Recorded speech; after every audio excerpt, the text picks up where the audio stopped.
Hi everybody, and welcome to another episode of Sneak in Some Science with Miss Mercury. So for today's episode, which is episode number 14. Come again, good buddy. Someone just walked all over you. 14. We're going to go back and take a closer look at some of the previous Sneak in Some Science episodes. Oh, this was a fun episode. In my first ever Sneak in Some Science video, I had no idea how crazy and how fun things could possibly get. And I essentially started talking a lot about matter. So episode 1 was all about matter. I wasn't even using iMovie yet. I was using a different program. It was really fun and cute. I had a timer that I was using, and the funny thing about the timer is that my niece was telling me that she noticed that the timer wasn't being used right, and she's absolutely right. I was being tricky and I kept on changing the time because things aren't live. There's obviously bits and pieces of things that are here and there, so oopsies. Let's fast forward to episode number 2. Episode number 2 was so zany that I was standing up the whole time, which actually wouldn't be such a bad idea. Like a stand-up desk, that'd be pretty fun, but I still wasn't using iMovie yet. I definitely was going crazy with a lot of things. It was pretty fun. We talked about the 3 states of matter, but the 3 states of matter are always super fun and I love doing them. Finally jumped into the iMovie experience, and episode 3 actually was one of the most popular episodes, and it was all about light. I had such a great time with it. I was actually starting to sort of dabble along with some of the fun pieces that you can do with iMovie and adding in sounds and things like that. And I can see as I go back now how silly it was. But I also think what was really great was starting to add some of the titles that were at the bottom so that everybody can understand the things that I'm saying and talking. So I really, really enjoyed that. We also made some bookmarks or pictures with light, and that was really cool. I like that. I love doing crafty things. I think probably a lot of people like that as well. So we definitely should do that. No blooper reel yet though. No blooper reel. Moving forward, I personally loved episode 4 because we did motion. So we talked about motion and we made some spin art. So if you're interested in that, you definitely should go back and check it out. But I love doing spin art. We actually had a super fun guest. That's when we had Finn on from New Zealand. And by the way, I have my map that's ready to go. So I'm looking for lots of people in so many different states or countries in all of the world. So help me fill up and color this map from anywhere you are. But I loved spin art. It was super fun. I got pretty messy, that's for sure. But what a fantastic activity. No bloopers yet though. So jumping into episode 5, we did materials and mixtures. And with materials and mixtures, I actually went on a little bit of a walk and we were hanging out and we went into the kitchen and we baked some banana bread and it was delicious. And we talked about, mixing the materials together. And so that was pretty fun. I really liked that. It was delicious. I remember eating most of that banana bread pretty much by the end of the day, that's for sure. And bloopers. We finally had the bloopers. So that was really fun too. Episode 6. 6 is actually my favorite number. So let's see. Episode 6, we talked about Earth's materials. So we took a closer look at soil, sand, and rocks. We even jumped outside and I went on a little bit of a hike so that I could take some pictures of soil, sand, and rocks, and we looked at how they reacted. This was a funny one too because right in the middle of the episode, my dad tried to FaceTime me. So that was a little silly. But that was a good time. I love going outside and just really enjoying things. It's good to get out of the studio. Episode 7, this one is actually was still sort of the background profile as me playing the guitar. I love playing music and I love music, and I hope a lot of you like music too, but it was all about sound and sound energy, and we made some of our own instruments. We talked about making things like kazoos or stringed instruments and shakers, maracas. There's so many fun things that you can do when it comes to making music and whatnot. So I really love that. I got definitely pretty silly in that episode with playing stuff. So on to episode 8, which was so much fun. I was able to connect with Nikki and Emma, and they were able to demonstrate their version of elephant toothpaste. It wasn't the most successful, but they did such a great job designing and carrying out and determining the kinds of things that they could do differently. But boy, they were awesome science enthusiasts. Love that episode. As we move ahead, we're going to jump into episode number 9, where we talked about the phases of a moon. Now, I remember this episode mostly because I messed up quite a bit. You would have never noticed, but I was going through and making the notes on my paper plate and then putting the cookies around.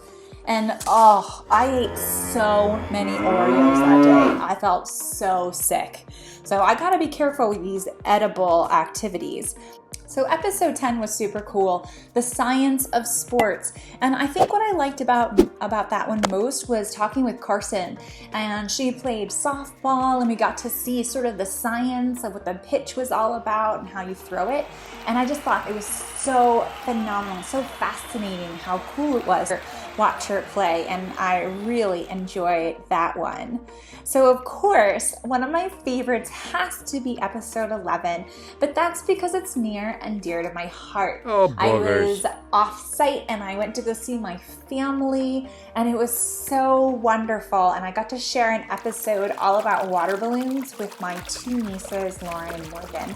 And it was just wonderful to be able to hang out and do science with them. So of course, I loved all the little bits and pieces. It was so fun playing with them with the water balloons. The bloopers were hilarious, and I just loved every minute of it. So that was super fun. I really like when I get to do episodes with Science Enthusiasts. And of course, we have the phone in, but when you're there or you can record them, it's even better. So as we move along, we made some bubbles. And making bubbles is really neat because we can't all leave, but we do have a lot of those resources to make bubbles that are in our houses, and so we can make bubbles on our own. And so I really like that. That was super fun to make some bubbles. And then of course, the most recent episode was talking about density, where I took the Skittles and I had different amounts of Skittles, and then I created that density column. So I loved so many of the episodes so far. I have a bunch of awesome tricks up my sleeve. I can't wait to share with you what the next half of the summer will look like. I love science every day. My favorite part of Sneakin' Some Science, where we reach out to a science enthusiast. So we do have a wonderful science enthusiast on the line. So please introduce yourself. My name is Olivia, and I'm 11 years old, and I live in Connecticut. Wonderful. Very nice to speak with you today, Olivia. And I know that you have a very, very fun and still science-y pastime, something that you really love to do, especially in the summer. Tell everybody what that is. I love to fish. You love to fish. Now, this is funny because when we think of fish, obviously we think fish are living things, so they're sciencey, but there's actually a lot of science that goes into fishing. So before we get too ahead of ourselves, Olivia, tell us a little bit more about some of the supplies you need in order to go fishing. Well, first of all, you definitely need a fishing pole and a reel, which is the thing that holds all the line and you reel it up. And you need line so you can actually put a hook and stuff on it, and so you can catch the fish. I've got it. Nice. And do you do saltwater or freshwater fishing, or both? I mostly do freshwater because I don't live too close to the ocean, but I have gone saltwater fishing before. Cool. And how long have you been fishing, Olivia? much. I've been fishing for a while. You've been fishing for a while, and actually you've told me a funny story before about a pretty neat experience when you were younger, that you actually were very successful fishing one time.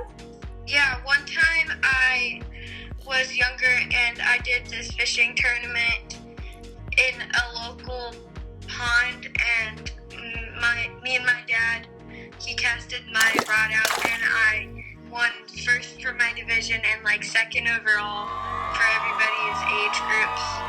That's so awesome. And so you're gonna win an award for fishing. What are some of the things that are really important to think about while you're trying to catch a good fish or a lot of fish?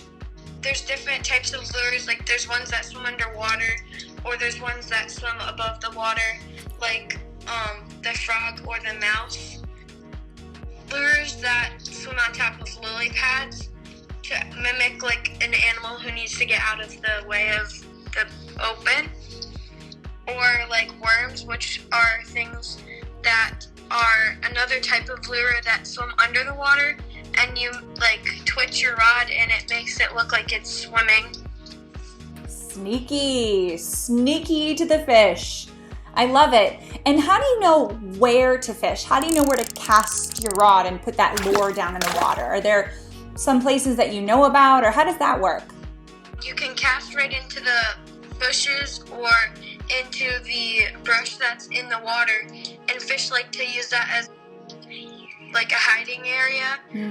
Awesome. It's like their hiding area, maybe even their habitat. Maybe it's where they find food. What are some of the things that you can tell me about when you catch fish? Are you allowed to keep them, and how does that work?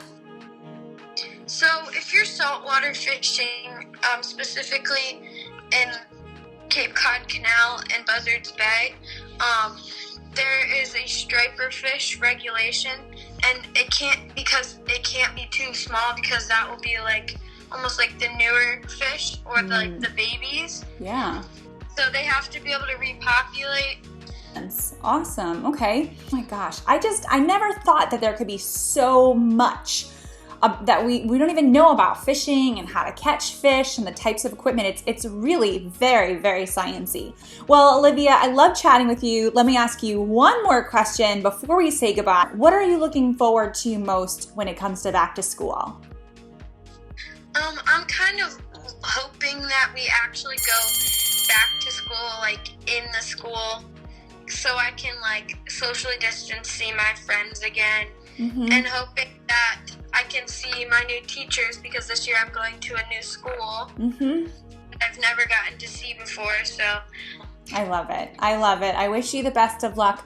Thank you, Olivia, so much for chatting with us today, all about the science of fishing and headed back to school. And I hope that you get in a lot of fishing before the end of the summer is up, and that you get to see your friends come the next school year. Thanks so much for chatting with us today. thank you. It's now time to think of some positive vibes. So in this part of the episode, it's actually one of my favorite parts, where you get to reflect a little bit more, or help someone out, or think about ways to be kind, or think about ways to even be kind to yourself. And as I went back and looked at all those episodes, I thought of all the different ways that we've been trying to encourage ourselves to be better people, and also sharing more kindness around us. In the beginning, maybe I thought it was really challenging and I was nervous to start something new. But once I started it, I really enjoyed it. So I want you to think about something that you just started in your life. Once again, I want to thank Olivia for being our science enthusiast today.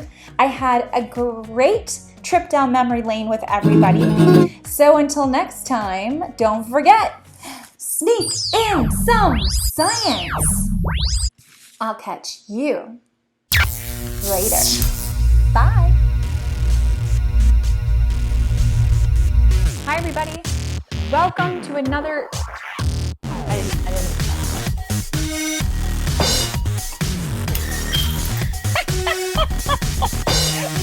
Let's try this banana bread.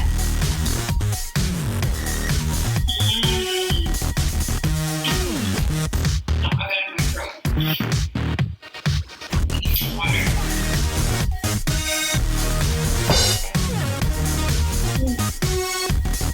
What do you notice about the soil?